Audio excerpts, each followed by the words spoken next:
Boa tarde, Pai do Senhor. Quem vos fala aqui é a missionária Nadir Albano. Hoje é dia 20 de julho de 2026, uma segunda-feira. Estamos começando mais um momento João 3:30, que ele cresça que eu diminua. Como de costume, vamos estar orando e logo em seguida vamos estar passando para a preciosa palavra do Senhor. Amém? Deus e meu Pai, em nome de Jesus, Senhor, nessa hora está sua santa presença, pedindo perdão pelas minhas falhas, pelos meus pecados que são em número. Meu Deus, eu apresento o meu lar, a família, o ministério, o chamado, todos têm confiado na minha pessoa. Apresento também, meu Deus, a vida desse irmão, dessa irmã que está do outro lado, ouvindo a ministração dessa palavra, que o Senhor possa estar alcançando, guardando, livrando, libertando, cortando laços, quebrando arco, desfazendo toda obra das trevas. É o que eu te peço nessa hora, em nome do Pai, do Filho e do Espírito Santo. Deus, amém? Preciosa palavra do Senhor hoje está em Eclesiastes 4, tá bom? Diz assim: as injustiças e os absurdos da vida. De novo olhei e vi toda a opressão que ocorre debaixo do sol. Vi as lágrimas dos oprimidos, mas não há quem os console. O poder está do lado dos seus opressores e não há quem os console. Meu Deus, meu Pai, em nome de Jesus, Senhor, essa é a sua santa e preciosa palavra no momento de João 3:30, que eu, a missionária Nadir Albano, desapareça e que Deus Pai, Deus Filho, Deus Espírito Santo de Deus apareça, porque o objetivo, Senhor, desse canal é simplesmente pregar a tua palavra pura e genuína como ela é, para que teu nome venha a ser exaltado, para que teu nome venha a ser proclamado, meu Deus, em nome do Pai, do Filho e do Espírito Santo de Deus, amém? Tudo é para honra e glória de Jesus, Senhor, amém? A palavra vai dizer assim: as injustiças e os absurdos da vida. De novo, olhei e vi toda a opressão que ocorre debaixo do sol. Vi as lágrimas dos oprimidos, mas não há quem os console. O poder está do lado dos seus opressores. Então, igreja, quando o escritor de Eclesiastes, né, ele vem falar dessa opressão, que é o tema aqui, né, a injustiça e os absurdos da vida, ele vem mostrar, né, que é uma tragédia humana, né, que acontece constantemente, porque a gente vê, igreja, porque anteriormente, né, a gente vê aqui que ele fala de uma maneira como se a vida não tivesse sentido, né, mas, e ainda por cima experimenta a crueldade e a amargura indescritível das pessoas, porque ele diz assim, de novo ele viu, né, a opressão que ocorre debaixo do sol. Vi as lágrimas dos oprimidos, mas não há quem o console. O poder está do lado dos opressores e não há quem os console. Então, igreja, a opressão é algo que, infelizmente, ocorre com naturalidade. Se naquela época Salomão já via isso, vocês imaginem nos dias atuais. Não é diferente, só mudou os tempos, igreja. Só mudou os séculos, vamos dizer assim, os anos, porque era antes de Cristo, agora estamos depois de Cristo, mais de 2.000 anos atrás, e não é diferente. Quantas pessoas oprimidas, sofrendo, chorando, né? Ele diz assim: por isso considerei os mortos mais felizes do que os vivos, pois esses ainda têm que viver. No entanto, quando ele fala, né, por isso considerei os mortos mais felizes do que os vivos, pois esses ainda têm que viver. No entanto, melhor do que ambos é aquele que ainda não nasceu, que não viu o mal, que se faz debaixo do sol. Descobri que todo o trabalho e toda a realização surgem da competição que existe entre as pessoas, mas isso também é absurdo, é correr atrás do vento. Igreja, é competidor, né? Então, assim, é muito estranho quando você vai num ambiente, né, de trabalho, que tem aquela pessoa lá humilhando, oprimindo o outro. Sempre tem, você reparou? Por quê? Porque ela quer o quê? Competir, ela sente necessidade. Isso é o quê? É do homem humano, né? Então, no entanto, que ele fala assim, feliz é até aqueles que não nasceram, né? Porque aqui, né, o trabalho é árduo, né? Motivado pela inveja dos outros, né? Infelicidade daquelas pessoas que perseguem. Então, assim, tem gente que para fazer suas realizações, ela não importa por quem que ela vai passar, quem ela vai oprimir.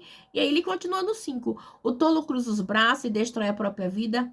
Melhor é ter um punhado com tranquilidade do que 2 punhados à custa de muito esforço, do que correr atrás do vento. Tem gente que se esforça, que passa por cima do outro, que machuca, né? Não tá nem aí, igreja. O importante é que a sua inveja, que seu egoísmo, que seu prazer seja saciado. Descobri ainda outra situação absurda debaixo do sol. Então ele vem mostrar o que tinha debaixo do sol, as coisas absurdas que acontecem debaixo do sol, né? Debaixo do sol. Ou seja, aqui na terra dos viventes. Havia um homem totalmente solitário. Trabalhava sem parar, Contudo, seus olhos não se satisfaziam com a sua riqueza, né? Então, assim, a ambição, a ganância, né? Ele sequer perguntava, para quem estou trabalhando tanto? E por que razão deixo de me divertir? Então, a pessoa trabalhava. A pessoa avarenta, né? Ela queria trabalhar. Ela não se saciava, né? E aí ele continua. Aleluia, glória a Deus. Aleluia, aleluia. Isso também é absurdo. É um trabalho por demais ingrato. É melhor ter companhia do que estar sozinho, porque maior é a recompensa do trabalho de duas pessoas. Se cair um, o amigo pode ajudá-lo, levantar-se, mas pobre do homem que cai e não tem quem o ajude a levantar-se. Então ele tá falando, a gente, né, da situação que às vezes você cai se você não tiver um companheiro para te ajudar, né? E aí ele continua: se dois dormirem juntos, vão manter-se aquecidos? Como, porém, manter-se aquecidos sozinho? Um homem sozinho pode ser vencido, mas dois conseguem defender-se. Um cordão de 3 dobras não rompe com facilidade, né? Então a gente fala muito isso. Ah, irmão, um cordão de 3 dobras não rompe com facilidade. Tá lá, sim, não rompe. Mas quando ele fala desse romper, ele tá falando dos absurdos debaixo do sol. Então, ele vê, né, ele vem com 3 pilares diferentes, né? Ele vem com amigo, né? Ele vem com estar sozinho, com estar, né, dois dormirem junto, né? Então, o amigo, né? Aí ele vem dois dormirem junto. Então, assim, se um cai, outro levanta, né? Um consegue ser aquecido, então um cordão de 2 dobras, né? Dois conseguem defender-se melhor. Então, ele vem com 3 situações diferentes, né? Do amigo, o amigo dormir junto, né? Então é melhor ter companhia. Então ele vem deixando sempre cara que é melhor ter companhia, ou seja, não estar sozinho, ok? Do que estar sozinho, né? Isso ele vem mostrar que no trabalho e em várias áreas da nossa vida nós temos que ter essa certeza, né? Um exemplo, né? Que a gente precisa do outro, né? Então ele dá esse sentido, né? A gente precisa. Então, por isso que um cordão de 2 dobras não se rompe, porque sempre é melhor a gente estar junto, unido, né? Porque é debaixo do sol. Então, esse debaixo do sol vem mostrar o trabalho do homem. Tudo que fala debaixo do sol, né? Debaixo do sol é aqui na terra, ok? E ele continua, a futilidade do poder. Olha só. Melhor é um jovem pobre e sábio do que um rei idoso e tolo que já não aceita repreensão. Igreja, quantas pessoas não aceitam repreensão, né?